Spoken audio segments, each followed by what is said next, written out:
بسم اللہ الرحمن الرحیم۔ کسی بھائی نے نمازوں کی رکعتوں کے حوالے سے پوچھا ہے اور ایک ویڈیو بھیجی ہے جوید احمد غامدی صاحب کی، جس میں وہ نماز کی سنت و نوافل کا انکار کر رہے ہیں اور صرف فرائض کو مانتے ہیں، 2 فجر کی، 4 ظہر کی، 4 عصر کی، 3 مغرب کی اور اسی طریقے سے عشاء کے فرائض وغیرہ۔ تو کہتے ہیں کیا حدیث کے اندر اس کا ذکر موجود ہے؟ تو میں آپ کے سامنے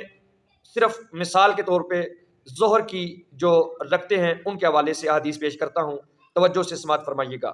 پہلی حدیث ہے، یہ مسند احمد کے اندر، ابو داؤد کے اندر، ترمذی کے اندر، نسائی کے اندر، ابن ماجہ کے اندر، تمام بڑی کتب کے اندر موجود ہے کہ ام المومنین ام حبیبہ رضی اللہ تعالیٰ عنہ سے روایت ہے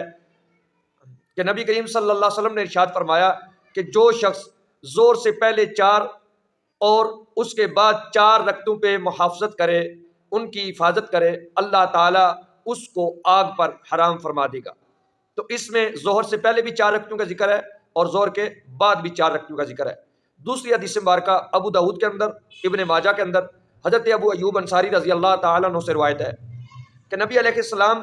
آفتاب ڈلنے کے بعد، سورج ڈلنے کے بعد زور سے پہلے 4 رکعتیں پڑھتے اور فرماتے یہ ایسی گھڑی ہے کہ اس میں آسمان کے دروازے کھولے جاتے ہیں، لہٰذا میں یہ پسند کرتا ہوں کہ اس میں میرا کوئی عمل صالح بلند کیا جائے۔ اس کے بعد حدیث مبارکہ ہے مسند بزار میں حضرت صبان رضی اللہ تعالیٰ عنہ سے کہ دوپہر کے بعد 4 رکعتیں پڑھنے کو نبی علیہ السلام پسند فرماتے۔ ام المومنین صدیقہ رضی اللہ تعالیٰ عنہ نے عرض کی کہ یا رسول اللہ صلی اللہ علیہ وسلم، میں دیکھتی ہوں کہ اس وقت حضور نماز کو بڑا محبوب رکھتے ہیں، بڑا پسند کرتے ہیں۔ فرمایا اس وقت آسمان کے دروازے کھولے جاتے ہیں اور اللہ تبارک و تعالی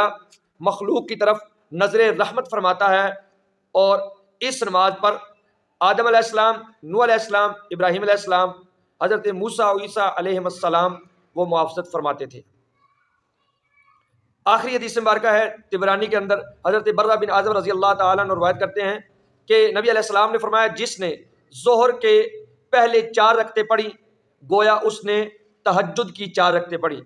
اور جس نے عشاء کے بعد 4 رکعتیں پڑھی تو یہ شب قدر میں 4 رکعتیں پڑھنے کی مثل ہے۔ اس طرح کی حدیث حضرت عمر فاروق رضی اللہ تعالیٰ عنہ اور دیگر صحابہ سے بھی مروی ہے۔ تو یہ میں نے آپ کے سامنے بیان کیا کہ جس کے اندر پہلی کتنی مضبوط حدیث مبارکہ، جس میں ظہر سے پہلے بھی 4 رکعتیں اور ظہر کے بعد بھی 4 رکعتیں، تو کتنی ہوئیں؟ 12۔ دوسری حدیث مبارکہ ہے کہ جس میں 4 رکعتیں ہیں، نبی علیہ السلام نے فرمایا کہ جو ظہر سے پہلے 4 رکعتیں پڑھتا ہے اور ان کے درمیان میں سلام نہیں پھیرتا تو اس کے لیے آسمان کے دروازے کھولے جاتے ہیں۔ تو اس میں فرضوں سے پہلی سنتوں کا ذکر ہے۔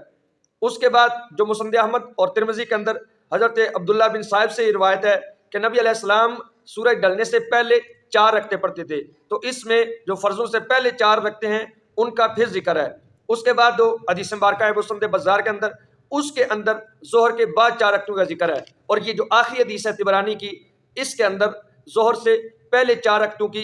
فضیلت جو ہے وہ بیان کی گئی ہے۔ تو اس لحاظ سے ان رکعتوں کا ذکر احادیث کے اندر موجود ہے، کوئی حدیث کمزور ہوگی اور کوئی بہت مضبوط ہوگی، اور کس کی سندیں اور بہت زیادہ ہوں گی، اور پہلی جو میں نے حدیث بیان کی ہے وہ سیاستہ کی بہت ساری کتب میں موجود ہے۔ تو اس لحاظ سے نبی علیہ السلام کی احادیث کا انکار کرنا یہ بہت بڑی قباحت ہے، اور یہ بدبختی ہے، اور یہ فتنہ ہے۔ اللہ تعالی ہمیں اس طرح کے فتنوں سے محفوظ رکھے، اور جو دین ہمیں ملا ہے استقامت کے ساتھ اللہ تعالی ہمیں اس پہ عمل کی توفیق عطا فرمائے، اور اپنے نبی علیہ السلام کی سنتوں سے محبت عطا فرمائے۔